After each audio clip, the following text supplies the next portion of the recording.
Viewers like you make this program possible. Support your local PBS station.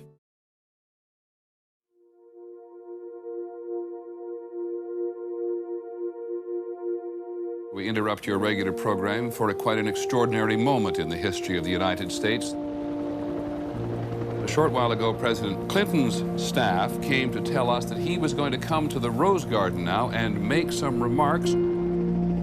Peter, the president will make another attempt to say he's sorry about what he's caused. Bill Clinton had come into office with notions of an heroic presidency, to inscribe his name in history alongside FDR and JFK. Good afternoon. But on the afternoon of December 11th, 1998, he came to the Rose Garden of the White House to apologize to the American people. I am profoundly sorry for all I have done wrong in words and deeds. I never should have misled the country, the Congress, my friends, or my family. Quite simply, I gave in to my shame. It's almost as if all of this was just too easy for him. It's almost as if he had to set up these barriers that he could then leap across or stagger across, but get across in any event, always. I'm gonna give you this election back, and if you'll give it to me, I won't be like George Bush. I'll never forget who gave me a second chance, and I'll be there for you till the last dog dies. And I want you to remember that. How many second chances, right? How many second chances does any one person deserve? You know, Clinton's view is as many second chances as a person is willing to try to take, you know? I mean, as many times as you fail, don't you deserve the chance to redeem yourself? Isn't history loaded with people who have fallen and gotten up and fallen and gotten up and fallen and gotten up and done great things? We will together build a bridge to the 21st century wide enough and strong enough to take us to America's best days. Will you do that? There's a stick-to-itiveness about him that's just phenomenal. An abiding belief that if he can just have enough time, he can win over just about anybody. The central, repetitive theme of Bill Clinton's life is loss and recovery. Never count him out, because always he will find his way back. I end tonight where it all began for me. I still believe in a place called hope. Where does it come from? The unwillingness to quit on himself, on the things he believed in, on the people he cared about. He disappoints them every time on some level, but he always gets up and tries to make it better. You know, what else can you ask from a sinner? Success, misjudgment, in some cases catastrophe, followed by comeback. That resilience is central to who he is as a politician. I think it's central to who he is as a man.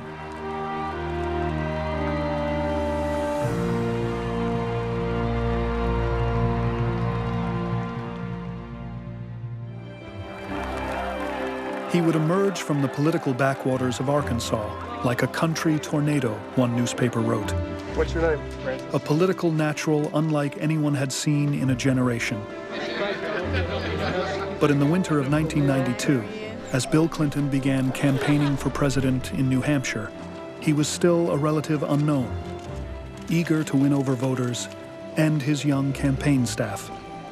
It was just so clear that he was an exceptionally talented politician from the kind of get-go. He says, how do you get the ideas we develop in America into manufacturing jobs here? There are literally... His ability to adapt, his ability to walk into a room, to size up an issue, to understand. I've never seen a candidate, never seen a human being who with the most limited briefing can understand the dimensions, the parameters, the nuances of everything, of any kind of a policy or political problem. In a primary field crowded with Democratic candidates, Clinton's determination and skill quickly distinguished him from his rivals. Throughout New Hampshire, in union halls, truck stops, and diners. Clinton heard stories of depressed wages and vanishing jobs as the state and the nation struggled to emerge from a recession. 10 years ago, we had the highest wages in the world. Now we're 10th, and we're dropping. What else do you think we ought to do? He knew these people, knew what they were thinking, knew their concerns, and felt that government in Washington, in large measure, was just not addressing those concerns. They do a lot of good, a lot of people need them, but I think... The mostly white working-class voters Clinton met in New Hampshire, like those in his own state of Arkansas, had been fleeing the Democratic Party for years. Bill Clinton knew the Democrats were not going to regain the presidency until they reestablished a connection with these middle-class and lower-middle-class voters who had been attracted for various reasons to Republican politicians and to conservative ideas. For nearly a decade, as he rose through the ranks of Democratic politics, Clinton had been honing a message to win back these so-called Reagan Democrats. The entire thrust of the traditional Democratic Party was based on entitlements and endowments. They would bestow money on people. Bill Clinton's incredibly bold idea was to change the grant to a transaction. We'll give you something, but we demand something back. The way he would phrase it is, we'll give you opportunity, but you have to take responsibility. If you want the right to receive welfare benefits, you have to assume the responsibility to get educated, to have job training, and to go to work if you can do it. And when he went out and said, we need opportunity for all, but responsibility from all Americans, that was different from what Democrats have been saying. Preaching his new Democrat message in New Hampshire, Clinton began to catch fire. People say I'm not a real Democrat, and I say I'm against brain-dead politics in both parties. By mid-January, he'd pulled ahead of his strongest competitors and into the lead. Then, with just weeks to go, it all seemed to fall apart. Democratic presidential candidate Bill Clinton is again denying a report of an extramarital affair. The report is in the Star, the supermarket tabloid. The first time I heard of Jennifer Flowers was a rumor. I mean, the rumors of him messing around were out there, and the stories were out there. And it was something that his handlers talked about. You know, how are we going to deal with this if it actually happens? I would like to introduce my client to you, Jennifer Flowers. At first, nobody was really that worried about it. But then the woman appeared. And not only did the woman appear, but she was a lounge singer. And everybody thought, oh, yeah, absolutely. And she had tapes. I didn't think it would start this quickly. But I think, Bill, you're being naive if you think that these other shows, like Current Affair and... I expect them to come look into it and interview you and everything. But I just think that if everybody's on record denying it, you got no problem. At first, Clinton's response to the scandal was evasive. She did call me. I never initiated any calls to her. And whenever she called me, she basically wanted reassurance. She said there was this growing sense and skepticism in the press that this guy was just a big phony. I mean, he was too slick. He was too smooth. And he would lawyer answers to questions. I said, that's not true. Even if your name gets used in the absence of proof, nobody can prove you're guilty. Don't worry about it. The press called him Slick Willie, and it stuck. The general thinking was that he was dead. Politicians didn't survive this thing. As many began to abandon Clinton, one person rose strongly to his defense. Bill Clinton is a smart guy, a very smart guy. But he will tell you that Hillary is much smarter than he is. She's much tougher than he is. She is more of a pragmatist. If Clinton is a dreamer, Hillary is Miss Reality. She raised him up and said, look, get that pity out of your body and all that defeatism out of your back, and let's deal with this issue, and let's move on to the next issue. I think most Americans... At the height of the scandal, millions tuned in to see Bill Clinton answer questions on the CBS program 60 Minutes. But it was Hillary who stole the show. You know, I'm not sitting here as some little woman standing by my man like Tammy Wynette. I'm sitting here because I love him, and I respect him, and I honor what he's been through and what we've been through together.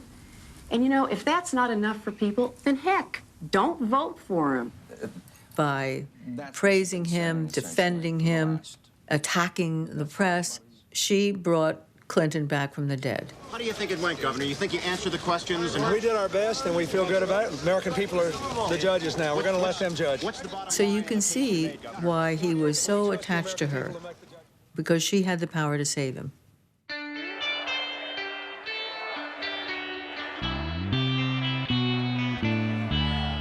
The partnership of Bill Clinton and Hillary Rodham began at Yale Law School in 1971. Clinton was fresh from a Rhodes Scholarship at Oxford University in England and already planning a career in politics. Bill loved to discuss issues. He loved to be in the center of discussions. He, in a way, loved to perform. He wasn't a great student. He didn't care about being a student. He was not there for being a student. He was there to make connections. Hillary was so much more obviously intellectual. Her power was so much more disciplined than his. She was a leader. She was a doer. Bill eyed Hillary for weeks before the two finally met during one of his rare visits to the library. He was totally blown away by how confident and challenging she was. Here he is, this tall, gorgeously handsome hick with Elvis sideburns and high-water pants. She's the one who crosses the room, holds out her hand and says, if you're going to keep staring at me and I'm going to keep looking back at you, we better get to know each other. Bill Clinton, who always had lots of girlfriends, looked at Hillary and said, I've never had a girlfriend like that. I can't believe that somebody as smart and as virtuous as Hillary, that she wants to be with me. Hillary looked at Bill Clinton, outgoing, popular, successful, and thinks, I can't believe that somebody like that wants to be with me. And I think they're both kind of mystified that the other person is attracted to them. Hillary graduated from Yale in 1973 and soon landed a coveted job in Washington with the House committee investigating the Watergate scandal. One night, she said she wanted to introduce me to somebody who's going to come up to visit her the next day, I think. She said, his name is Bill Clinton. I said, oh, what does he do? He said, well, he graduated Yale Law School, and he's from Arkansas, and he's going back to Arkansas. I said, oh, well, that's fine. What law firm is he going to? He says, oh, no, he's not going to really go to a law firm. He's thinking of running for office. I said, he just graduated Yale Law School. What's he thinking of running for? He's running for Congress. I said, well, it's kind of premature. How old is he, 26, 27? She said, oh, no, he's going to run for Congress, and he thinks he's going to win, and I think he's going to win. In fact, Bernie, he's going to go past Congress. He's going to be a senator or a governor. He's going to be president of the United States. That Bill Clinton would make politics his life's work had never been in doubt to anyone who knew him. William Jefferson Clinton was born in Hope, Arkansas on August 19, 1946. His mother, Virginia Cassidy, was a nurse, outgoing and vivacious. His father, Bill Blythe, a charming traveling salesman whom he would never know. When Virginia was 6 months pregnant, her husband's car flipped over on a rain-slicked highway. The accident killed him. My father left me with the feeling that I had to live for two people, Clinton would write. If I did well enough, somehow I could make up for the life he should have had. 4 years after her husband's death, Virginia married a raffish Buick salesman named Roger Clinton. The couple moved with 6-year-old Billy to Roger's hometown, Hot Springs, Arkansas.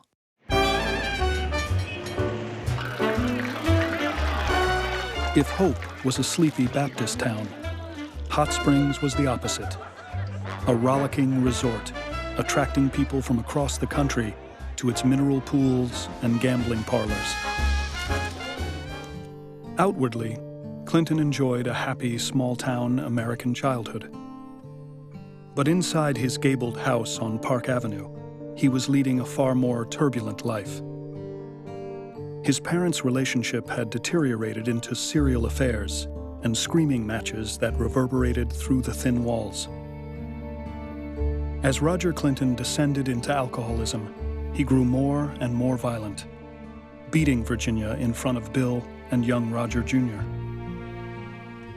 "My life was full of uncertainty and anger," Clinton would recall, "and a dread of ever-looming violence."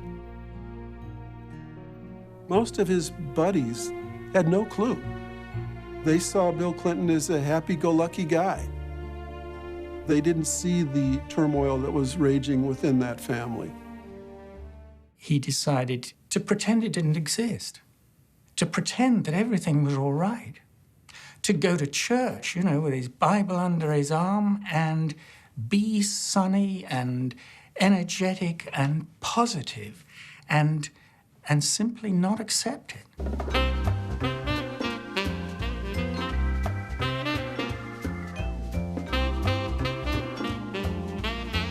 With fierce enthusiasm, Clinton threw himself into his life outside his home. Hot Springs High had never seen anything like him. National Merit Scholar semifinalist, first chair in the Arkansas State Band, student government leader. By his senior year, he held so many honors that the principal barred him from running for class president. Bill Clinton always found himself trying to redeem and rescue his family. Part of doing that is to sort of put yourself in the position of rescuing not just your family, but everybody, including yourself, by doing good. By the early 1960s, Bill Clinton's generation had a new hero. President John F. Kennedy's youth and charisma reached all the way to Arkansas and sparked the teenagers' idealism with a call to public service. Ask not what your country can do for you. Ask what you can do for your country. We loved living in a time when JFK was president. He was so young, he made public service seem accessible. So if we had ever entertained thoughts of a life in public service, he made it seem all the more possible.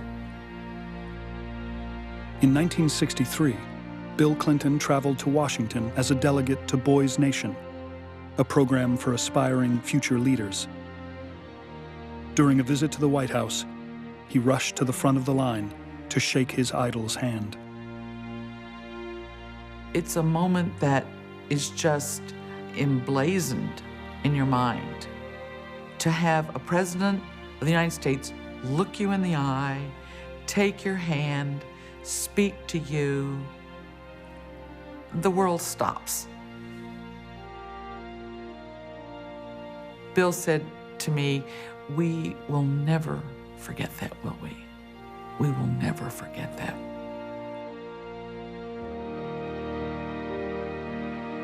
A decade later, after leaving Arkansas to study at Georgetown, Oxford, and Yale, Clinton returned home to begin his own long march to the White House. Bill Clinton went back to Arkansas for politics, pure and simple. He knew the people there, and he was of that place. He could see his political future, and that he was destined for something much larger than Hot Springs or Arkansas. In his first political race at age 28, Clinton took on a conservative Republican congressman named John Paul Hammerschmidt. I know that I could make a big difference for our district and for our people if I can have the opportunity to serve them in Congress. Few gave Clinton a chance to compete. People are saying, hey, he's smart, but why does this guy want to be a congressman? He's too young. He hasn't been elected to anything. He doesn't know what he's really doing. It wasn't just his inexperience. Many worried that in his time away, Clinton had lost touch with Arkansas and its values. There always has been with him a suspicion that this guy is not to be trusted. This guy's too liberal for us. And he encountered that, but initially in Arkansas, he just totally overpowered it with his charm, with his political skill, with his ability to connect and relate. In this small state, politics is art and it's entertainment.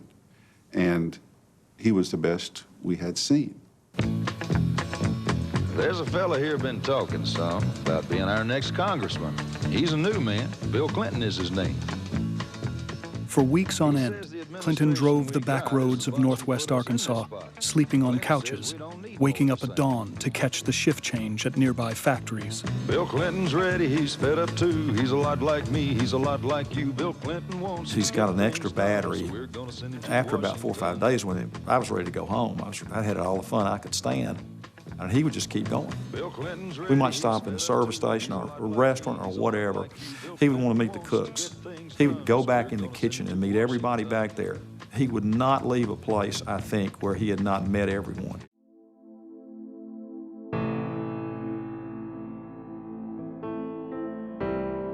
As Bill Clinton campaigned for Congress, Hillary Rodham left her high-powered job in Washington and decided to follow him to Arkansas.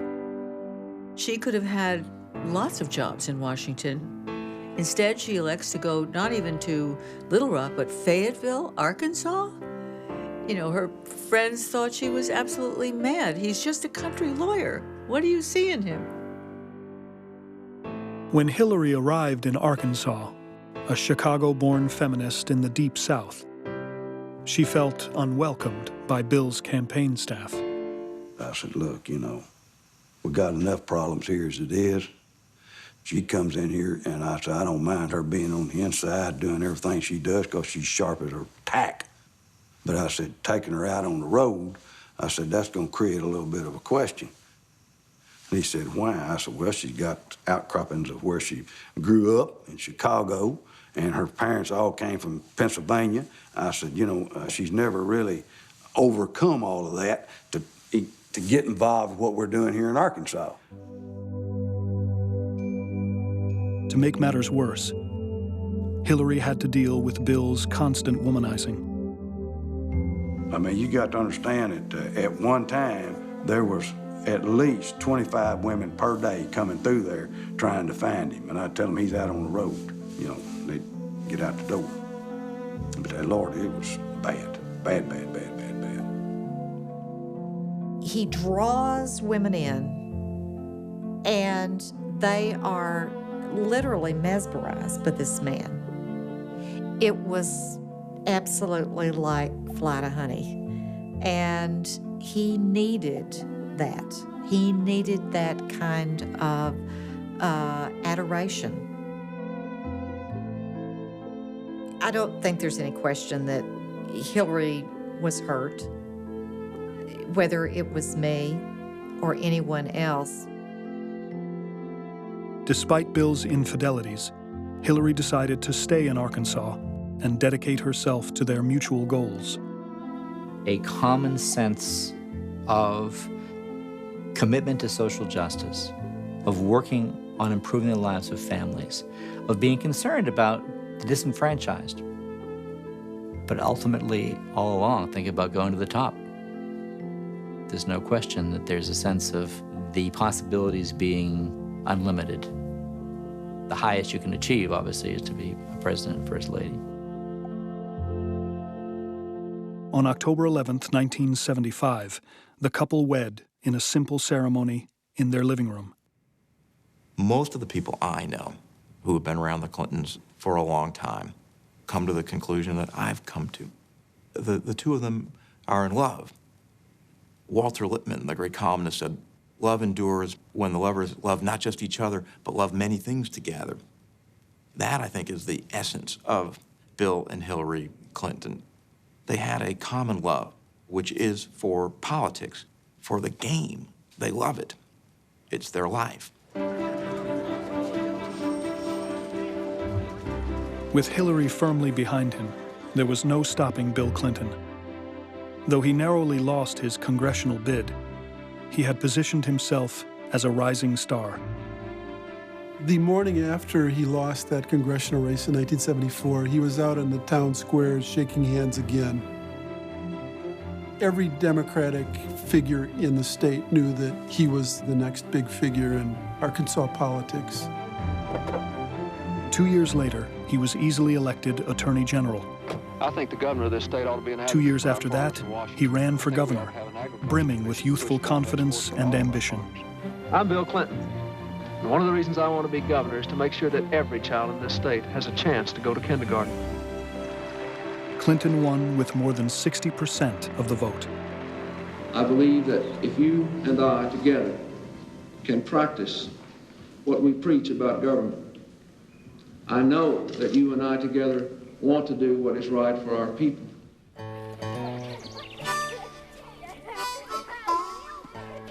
In the late 1970s, most of Arkansas was poor and undeveloped. Bill Clinton was determined to turn that around.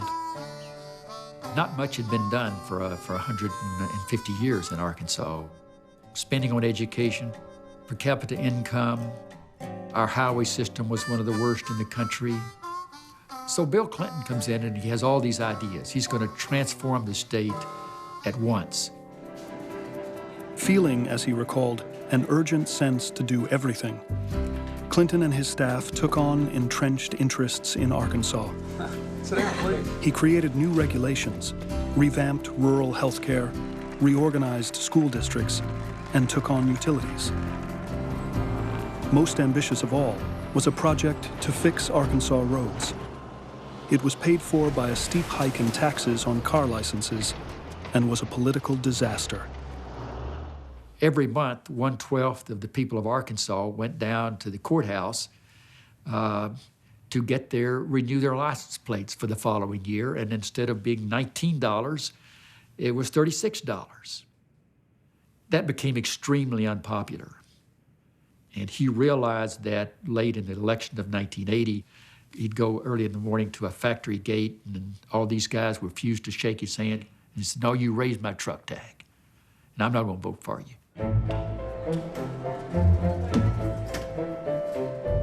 After one term, Clinton ran for re-election against an obscure Republican businessman named Frank White, who pounded away at Clinton's youth and arrogance. He tells you he can create jobs. He's never had a job. To Clinton's dismay, White's tactic worked. I regret that I will not have 2 more years to serve as governor, because I have loved it. I have probably loved it as much as any person who ever had this office. Since he was a teenager, Bill Clinton had prepared himself to be president. Now, just 34, with his new baby Chelsea to support, he feared his political career might already be over. He took it incredibly hard. He knew those folks, and they thought they loved him, and it turned out they didn't. He was totally out of sorts. And when you see him, he wants to talk about one thing. What did I do wrong?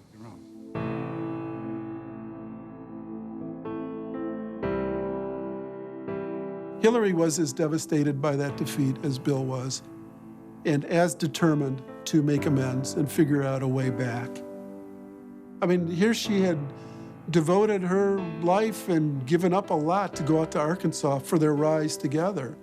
And at this very early age, it seemed like it was all vulnerable. So she was not going to allow that to happen. Hillary traded in her thick glasses for contact lenses and her unkempt hair for a fashionable blonde bob. To quiet some of her critics, she took her husband's last name. Frustrated by what she regarded as poor advice, she took over her husband's re-election campaign.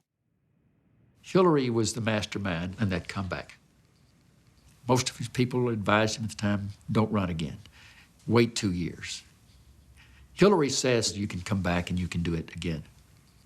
He didn't trust himself as much as he trusted her. Determined never to lose again, Clinton studied the results of his defeat precinct by precinct. He resolved to win back every single one. The crowd has waited. They're ready to celebrate. It's been a long 2 years. If victory is ours tonight, I have been given something that few people get in life, a second chance to serve the people. Clinton had learned from his mistakes. Rather than take on every problem in Arkansas with his second term, he narrowed his focus to a single issue that he knew would serve the people and his political future: education. I still believe that until we have a system which guarantees competence in basic learning skills, we will never be able to prepare our people for a higher level of achievements. I don't care what else we do. It's a winning issue. The people are willing to go that way. And it's something we can get done if we focus on that. He has settled on the strategy. Now, who's the right person? Who's my point person? Hillary. We know it's a huge task, but we're very optimistic that we're going to be able to make a substantial improvement in what our students receive. She went from town to town all over Arkansas, met with civic groups and PTAs and school groups, and talked about what they wanted to do about improving schools in Arkansas. By the time it was over, I think she was one of the most popular people in the state. One legislator popped up in a hearing one day and said, "We elected the wrong Clinton." It just resurrected him. He needed a success, and it made him the education governor at a time when education was a vital issue in the country, and he was able to use that to open all kinds of doors for him. Over the next few years, Clinton began to catch the attention of the media and national Democratic leaders, desperate to find a candidate who could loosen Republicans' grip on the presidency. He would spend a huge amount of time meeting with, impressing, and charming his fellow governors and other elected officials. And after a day and a night with him, talking about philosophy and politics, you came away with the impression this was the smartest guy in the class, and that essentially, if you're going to have a president, it probably should be this guy. In 1987, during his fourth term as Arkansas governor, Bill Clinton was finally ready to leap onto the national stage with a long-shot run for the presidency. In July, he summoned the national media to Little Rock for the big announcement. Then, abruptly, he sent them home with hardly an explanation. I need some family time. I need some personal time. Behind the scenes, an old weakness had come back to haunt him. Just the day before the press conference when he was going to announce that he was going to run, Betsy Wright, his ferociously protective campaign manager, sat him down with a list of names of women and went through one after the other. How many times? Where did you meet her? How likely is she to talk? For each name, he said, "Oh, she'll never say anything." And Betsy Wright said, "But you don't know that. You don't understand. On a national scale, people will investigate, your opponents will investigate it, the media will investigate it. The problem is, we're not just talking about you. We're talking about your wife, Hillary. We're talking about your child, Chelsea." She said, "I don't think you can run." I mean, it just became clear that night it was not the time for him to do it. It just was not the time. He felt for quite a while that that probably was the last real chance he would ever have to run for president. That was it. It was over. You know, where would he go now that he wasn't going to run for president? What could he do in the future?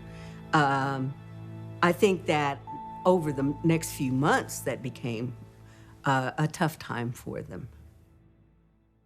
With Hillary and Bill's mutual dream in tatters, thanks to his extramarital affairs. Their relationship hit rock bottom. It did put into question their whole marriage. And it was very unnerving to Hillary because she had put everything on the line for him to pursue the presidency. And if he had too much of a record of reckless behavior to do that, then what had she been doing for the last 15 years? It is now time to place the name in nomination for President of the United States, Michael Dukakis. Just when it seemed things couldn't get worse, Clinton was asked to give the speech nominating Michael Dukakis at the 1988 Democratic Convention. I'm honored to be here tonight to nominate my friend Michael Dukakis for President of the United States. That piece was supposed to be the set piece to launch it on the national stage. And it turned out to be something that almost killed his career before it got started. And I'd like to talk a little about Mike Dukakis, the man.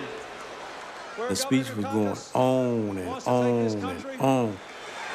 Mike's old-fashioned, all right.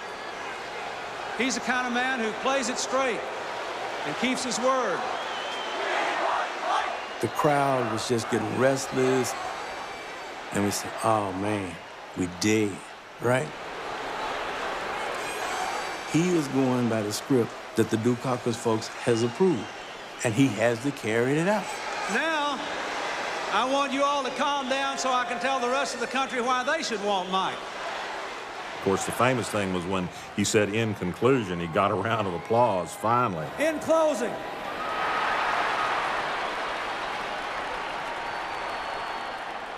Linda, my wife, and I are at our house, and we're looking on in disbelief. Sometime in the wee hours, Linda wakes me up, and she says, look, he's got to go on the Carson show to make this right. My first question is, how are you?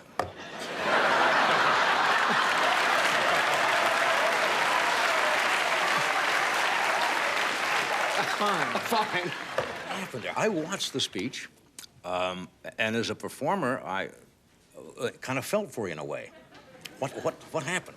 It just didn't work. I mean, I don't know, what can I tell you? I really, my sole goal was achieved, however. I wanted so badly to make Michael Dukakis look great, and I succeeded beyond my wildest expectations. In an instant, he had turned it around.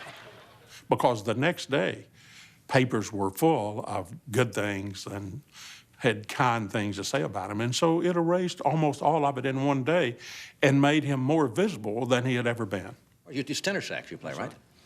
We're going to play a short song. He recovers better than anybody I have ever known. It's extraordinary.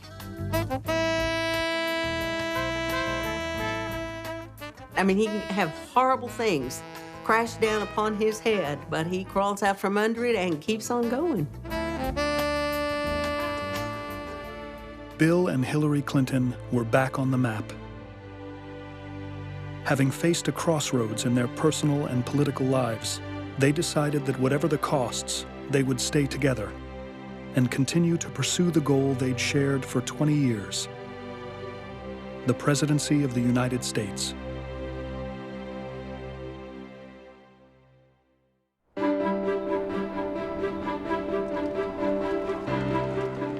Four years later, in the snows of New Hampshire, Clinton held a comfortable lead in the Democratic primary. With the Jennifer Flowers scandal behind him, he was campaigning with the confidence of a frontrunner. Unless a second shoe drops to indicate he's a liar, declared the New York Times, Clinton has emerged more clearly as the Democrats' likely nominee. But just 12 days before the primary, the second shoe not only dropped, it nearly shattered the campaign. An old letter had surfaced, written by Bill Clinton more than 20 years earlier, when facing the possibility of being drafted to fight in Vietnam. In the letter, Clinton thanked his local ROTC commander, Colonel Eugene Holmes, for saving me from the draft Though he never took the deferment, Clinton's letter sounded to many like the confession of a draft dodger and sparked a second round of attacks against his character.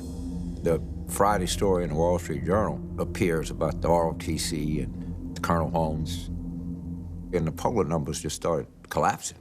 Governor, are you draft dodger? No. Did you burn your draft card? No. I had a lock-cinch 4-year deferment. I gave it up after less than 2 months because I didn't think it was right. I went back into the draft. Then this lottery came along. I got a high number and I wasn't called.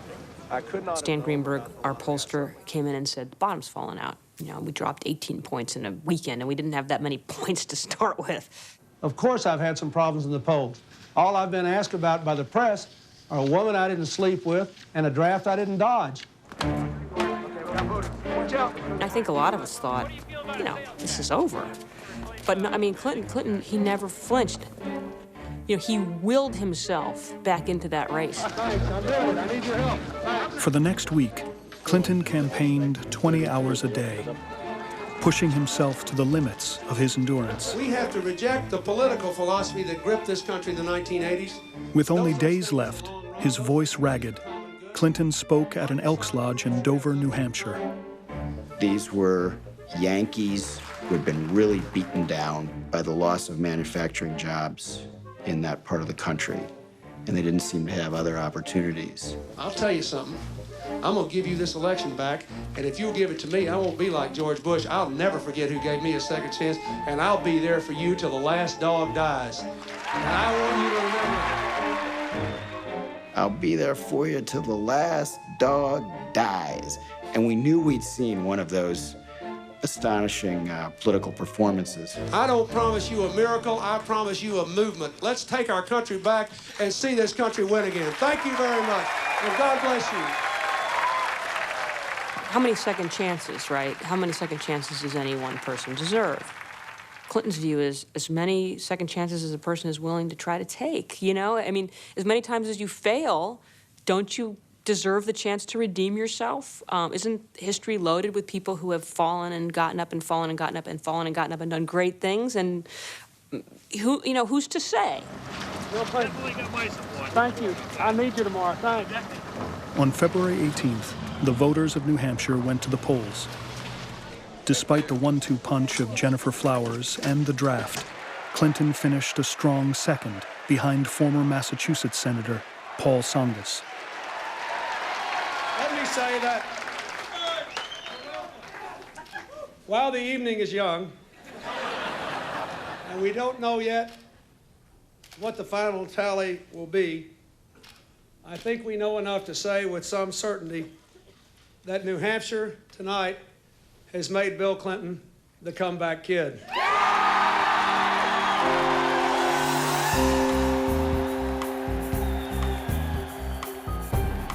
In the weeks to come, Clinton rolled up primary victory after primary victory. Florida and Tennessee and Mississippi. In early June, he surpassed the number of delegates needed for the Democratic nomination by winning the California primary. The election for America's future begins tomorrow. It is not about me, it's about all of you. Even though he's winning voters over and winning these primaries with bigger and bigger margins, the news coverage, you know, for the general electorate is one of a politician you would never make president of the United States. You could not possibly trust this guy.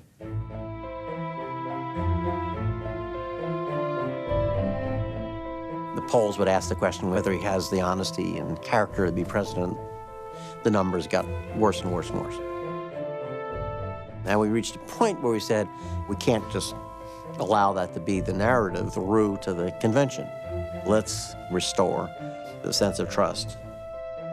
A team of top campaign aides planned a complete overhaul of Clinton's image, culminating in a nostalgic film shown during the Democratic National Convention in New York. It was called A Man from Hope. I was born in a little town called Hope, Arkansas, 3 months after my father died. I remember living in that old 2-story house where I lived with my grandparents.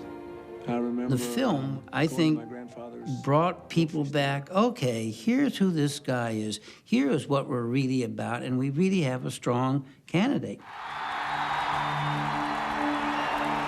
My fellow Americans, I end tonight where it all began for me. I still believe in a place called hope. God bless you, and God bless America.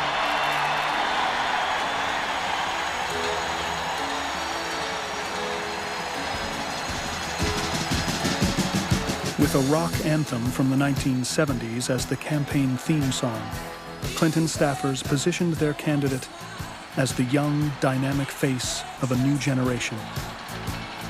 To complete the image, Clinton chose as his running mate the youthful senator from Tennessee, Al Gore. It turned the conventional wisdom on its head. He believed you don't dilute your message. You put a big underline and an exclamation point, and this is a new generation, new ideas, a new Democratic Party. Totally energized the general election campaign.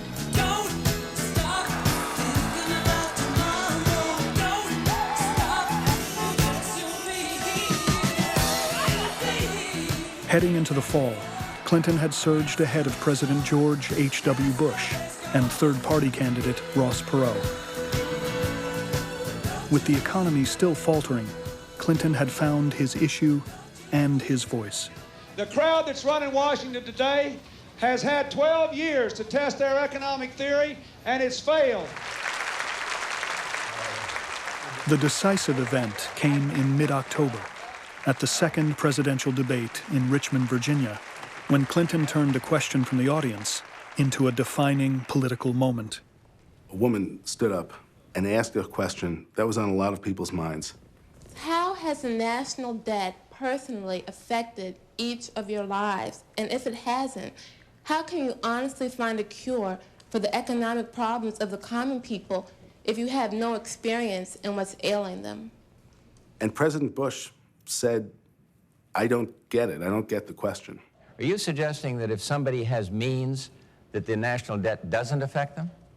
What I'm saying I'm not sure I get it. Help me with the question, and I'll try to answer it. Clinton understood that she wasn't talking about the deficit or the debt. What she was talking about was the economy and the recession.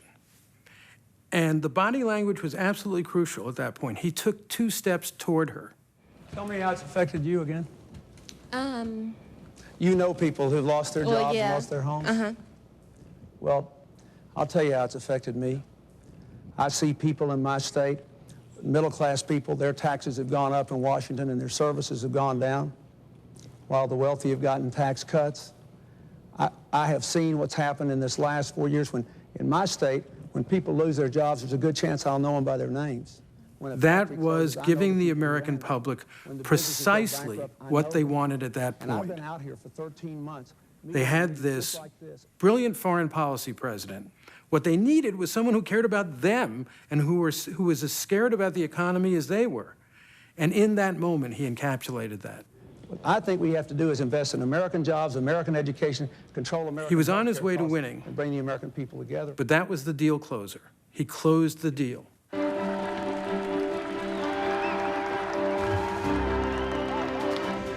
Like a marathon runner nearing the finish line, Clinton spent the final 24 hours of the campaign in an all-out sprint, touching down in 9 states.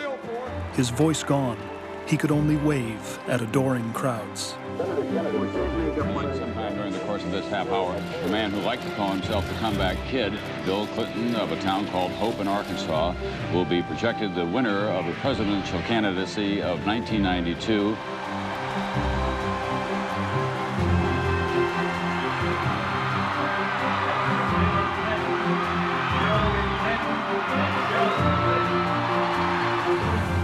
My fellow Americans, on this day, with high hopes and brave hearts, in massive numbers, the American people have voted to make a new beginning.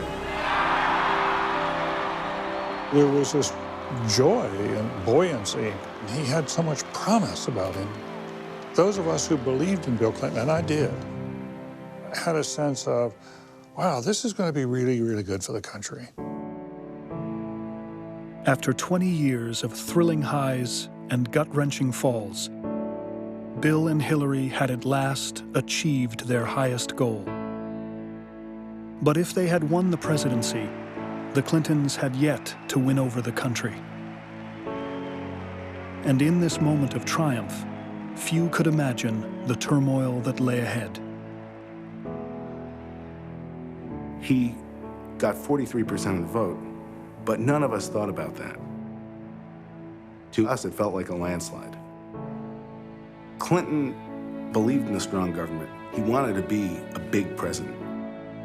He revered Kennedy, he revered Roosevelt, he thought about the heroic presidents, and he wanted to use the presidency that way. But the country was turning away from government. It was skeptical that government could work.